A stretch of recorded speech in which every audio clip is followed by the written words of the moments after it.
Hey everyone, welcome back to the channel. Today we are joined by the Combat FC Flyweight champion, who's looking to add a second belt as he takes on Tom Picciano for the interim bantamweight title on September 13th. The man himself, Carlos Lozoya.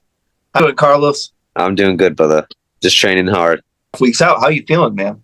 I feel good. I feel strong. Feel healthy. Nothing hurt. So when it's like that, it's a good camp. Yes, sir. Have you made any specific adjustments or focused on anything specific for this camp? Not really, man. Just honestly, like, just get better. That's like my only adjustment. Like nothing specific. To be honest, when I looked at Tom, I already like agreed to the bout. I looked at Tom Picciano like a week ago. So like we're just honestly the focus is just getting better. And then but still when I look at him, he's just like a big dude. A good athlete. But no, nothing specific. Just focusing on myself, And how has this gone since you don't have to cut as much weight? It's good. Like I'll probably be walking in the cage at like 146. So I think good, and it's funny. Like yeah, I do have the body type of a 25er, but this will be my ninth. Let me think. Hold up. I have I only have 3 fights at 125. This will be this will be my 12th fight at 135. So yeah, I mean like there's to me it's harder for it's harder to deal with the shorter, fast people. I think what usually gives me a hard time is like speed. But I love 135, man. Not to say I'm not going to go back down to 25, but it's just I like 135. And how were you approached about this fight with Tom? I think Tyson just texted me. He was like my manager and coach. He just kind of texted me and he said, "Do you want this fight?" I didn't even look at the link, but I saw the date and I was like, "Yeah, let's do it." That was it. How does it feel going for a second title? I mean, it's dope, man. I think it's I get a second title. I think there'll be a lot more weight on my name. I feel like because I'm not from New England, like I'm an implant. People don't know or like respect me. So it is what it is. I don't really care. But hopefully, like it'll start becoming a little bit more undeniable that I belong somewhere else. But it's to me like this will be my if I get this belt, this will be my third belt, my third pro belt. So it's like I gave both my belts away. My first belt I gave to my dad. My second belt I gave to Connor.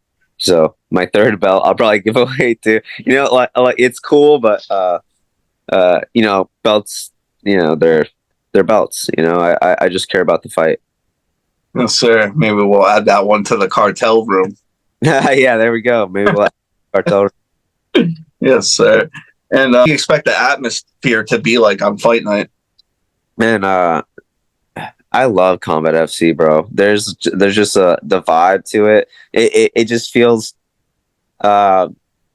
it's a great card to fight for. I think the atmosphere is just gonna be dope, man. It's gonna be dope. I think it's gonna be a good night, man. I think everyone's gonna be pumped and ready to go, and I think I'm gonna have a hard opponent who's willing to fucking grind with me, and it's gonna be exciting. That's the atmosphere. It's gonna be fucking crazy, Yes, sir.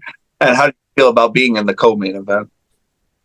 No, it's dope, man. I know Yanni Oliveira. I don't know him personally, but yeah, I think he deserves that main event slot, and he's also fighting for for a second belt. But I'm happy with co-main, and I'm just trying to give a dope performance. No, I'm happy with it, man. And what do you think it will be your key ways to victory? I don't think it's any different from any other fight.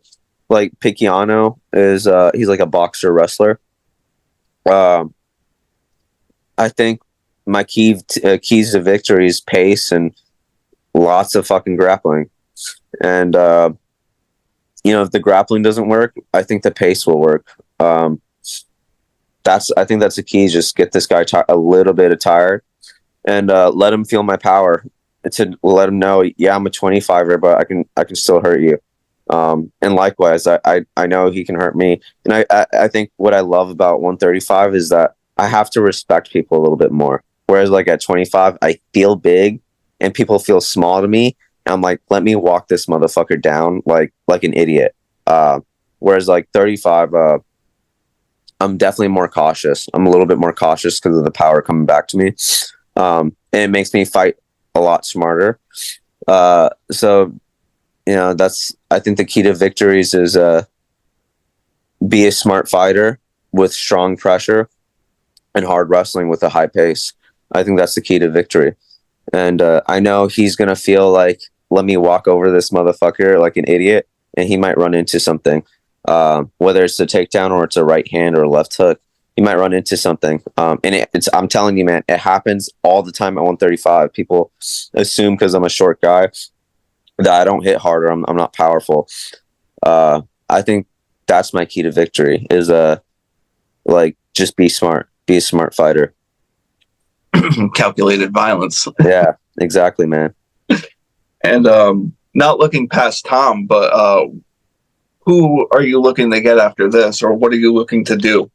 I mean, after this fight, I'll be 10-4. I don't know if that's like contender series worthy. So I don't know if contender series is in my future like this year. But I mean, Johnny Cupcakes, that motherfucker's been calling me out. He called me out on his story. So I might have to give him what he wants and fight Johnny. I think that'd be a fucking crazy fight too. I don't think he's that good. I think he's wild. I respect the veteran in him. And he's fought some great people, man. So I think that'd be a dope fight. And I think that's a fight that, I mean, everyone knows who Johnny is around here. So I think that's a fucking crazy fight. That'd be a good fight for me to get because, fucking everybody respects Johnny. So I think that might be in the next fight. I actually like that fight, and respect to Joe and everything, but that fight has to happen for Cage Titans. I got to talk to Mike. Mike doesn't want to get me on, man. But no, I think Johnny Cupcakes. I think there's a card in November that might be the fight to make. So to me, it seems like good timing. I know Johnny's probably waiting for November also, so I think that's the fight to make. I think it makes sense. Even at 10-4, he's a veteran. There's nobody else in the area at 135 or 125 that has who's willing to fight, like that. Johnny is a fighter. So I mean, he called me out. I think, do you know who Zach Serrell is? No. No, okay. All right, so he's this guy that he's kind of connected with the MMA scene. He helps corner people. And I think he's been egging Johnny. He's saying that he's scared of me or whatever. And I think Johnny had enough and then called me out. So I think that's the fight to make, man. Yes, sir. And how are you looking to celebrate after this one? After this one, my mom and my dad are going to be in town. I think I'm just going to hang out with my family. I think North End, a little bit of Newport, Rhode Island, maybe some Cape Cod. I think I'm just going to enjoy the family. I have school too, so I don't think I can enjoy myself too much. But I think I'm just going to hang out with my mom and dad, and just kind of embrace them because I don't get to see them that often. Yes, sir. And if you could fight anybody in history, who would it be and why? Anybody in history? Oh, that's a good one, man. If I was it'd be Anderson Silva, just because he's the GOAT, man. Oh, actually, hold up. I was gonna say Anderson Silva if I had like a bigger body, but I was like, man, who's like another Anderson Silva? Demetrius Johnson, man. Like that guy. Oh my god, bro. He just gets better as time goes on. Like he ages like wine. And then same with the fight time. Like he's an incredible athlete. So I think it'd be Demetrius Johnson. It'd be dope to feel that. But I mean, he's so fast too. So he'd fuck me up. But Demetrius Johnson. And what advice do you give to any inspiring fighters looking to get into the sport? What advice? If you're gonna get into it, fucking grind, man. Find a coach that's gonna hold you accountable. I think that's very important. And find somebody that is going to support you, like mentally. Be consistent. I think with like anything else, is you have to go balls deep if you want to like jump into this. Because this isn't soccer, this isn't basketball. It's not a sport where like you go home unfazed if you lose. This is a sport where it doesn't happen that often, but this is a sport that can change your life if you don't train properly. So I think like have the passion for it and give it the respect. Give the respect to your training, and give the respect to the people who are supporting you and showing up on fight night to train hard. And so you can get home victorious and not hurt. Work lots of defense. I think that'd be my advice to anyone getting into fighting. And what has been your toughest fight to date, and what have you learned from it? My toughest fight to date. Honestly, I'm gonna have to say Cleveland McLean. I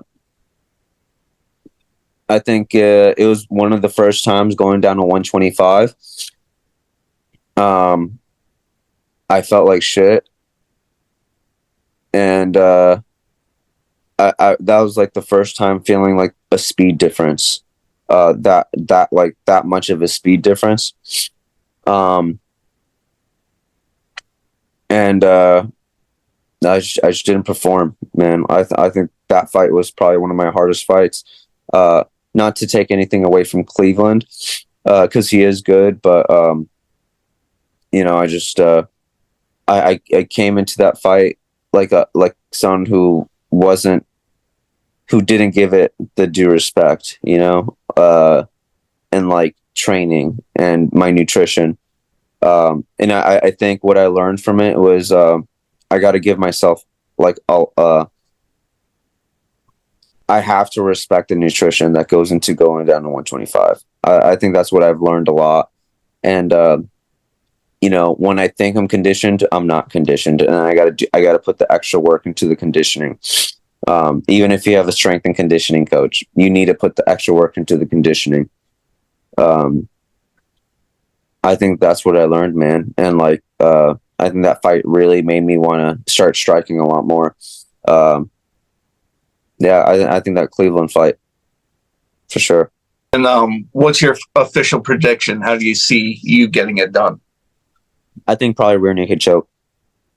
Yeah. I think he gives up his back a little bit too much. And you definitely can't do that with me. Do you have any specific rituals or routine that help you like with the adrenaline before you hop into the cage? I do. Do you know Winhoff? The breed. He's like he might have the like a world record for sitting in like a cold plunge or something like that. I don't remember, but he's famous for like some kind of record. But he has like a lot of breathing exercises. I do breathing exercises before the fight, and I just kind of if I get those hard nerves, I'll ask the coach like, "Hey, let me kick this bag real quick." Like maybe like 5 kicks. I'm like, "All right, I'm good." Like that's it. For the nerves, I think the breathing's like that's almost like ritual for me now. At this point, it's like I just feel a little bit more tuned in with my lungs after like a hard breathing session. Yeah, I love doing that. Have on Sunday? What's going to be your go-to post-fight cheat meal? It's always, I mean, always Pizza Regina from Thatcher Street, 100%. The large pepperoni with a little bit of basil on top. That's my go-to cheat. That's my go-to celebration meal, or after a fight meal, whatever. But Pizza Regina on Thatcher Street in North End, Boston. That's my shit, bro. I fucking love it. I can't get. It's like, dude, if I didn't have to like be at a weight category, I'd probably be eating Pizza Regina every single day. But yeah, I think that's my cheat meal for sure. I appreciate your time today, Carlos, man. Is there sponsors, teammates, or socials you want to shout out before we go? Hey, just shout out to anyone who's helped me out. Shout out to Tyson, shout out to Connor, shout out to Freddie. Man, watch out for that kid. He's fighting on Combat FC also that night. He's gonna be fucking good, bro. He's gonna be really good. Nick and Tom, shout out to you guys. Greg Rebello, shout out to him. Yeah, just shout out to anyone who helps me, you know. Shout out to my wife. She's probably my biggest supporter. So yeah. All right, man. Good luck with the rest of camp, and I look forward to seeing you perform on the 13th of September. I appreciate it, Justin. You take care, my man. You as well. Have a great day. Later, brother.